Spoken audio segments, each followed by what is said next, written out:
Toolbox Talks video, I'll be covering the general hazards associated with ladders and how to use them safely. Ladders and step ladders are one of the most used pieces of access equipment, yet they are also one of the most misused.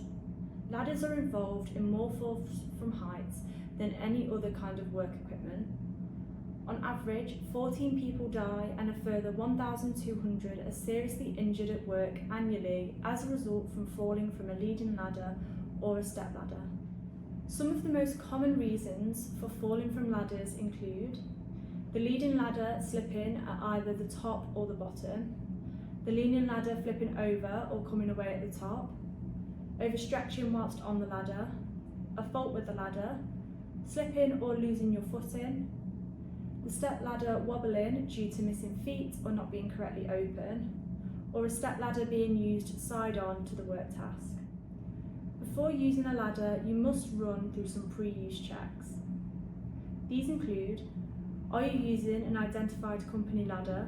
You should not use any other ladder that may have been brought in from home or that belongs to another company. Are you completing light work of a short duration, which is less than 30 minutes, with a low risk of falling? This should be approved by the responsible person before completing the task on the ladder. Have you completed a risk assessment? Before completing any work at height, a risk assessment must be completed to justify the use of the ladder. Are your ladders stored correctly when not in use and inspected regularly? Have you safety checked your ladder? This should be completed before every use to make sure that it is safe to use. Ladders that are used frequently throughout the day only need to be checked once a day, apart from checking the feet when moving from a soft dirty ground to a clean area.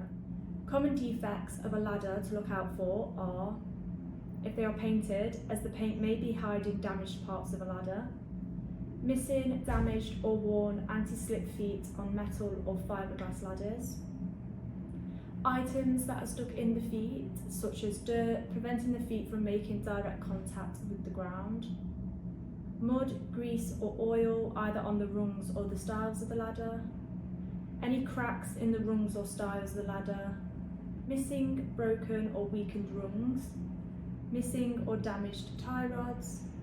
You should also check metal ladders for cracked or damaged welds or missing screws or rivets. You should never attempt to repair a broken ladder. Any defects that are found on a ladder must be reported, labelled as defective, and then the ladder must be removed from site. When positioning any ladder, do not position it where it can be knocked by a door or a window unless they have been secured beforehand, where it may get struck by a passing vehicle, or within 6 metres of an overhead power line.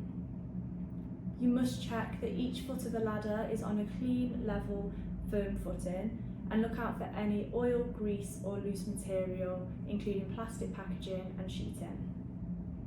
You must never stand a ladder on an unstable base or movable object such as a box, pallets, bricks or the top of a van. Some general advice for ladder safety includes: before using a ladder, ensure your footwear is clean and free from excessive mud or grease without dangling laces before you climb up it.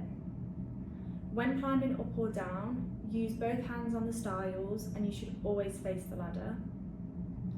Do not overreach from a ladder or a step ladder, and do not place a foot on another surface, such as a window ledge, to extend your reach. Tools and materials must not be carried up ladders.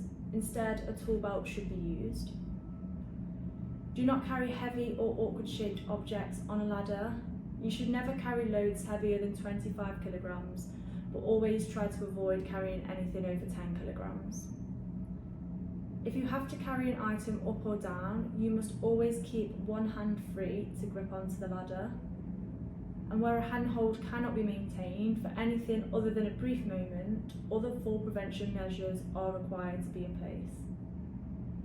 You should not use a ladder if you have a medical condition, are taking medication that could affect your safety, or are under the influence of drugs or alcohol. And when working from a ladder, always try to maintain 3 points of contact with it at all times, for example, both of your feet and one of your hands. If you require any more support or guidance on ladder safety or using the ladder in the workplace, please do not hesitate to get in touch with the HPC team today.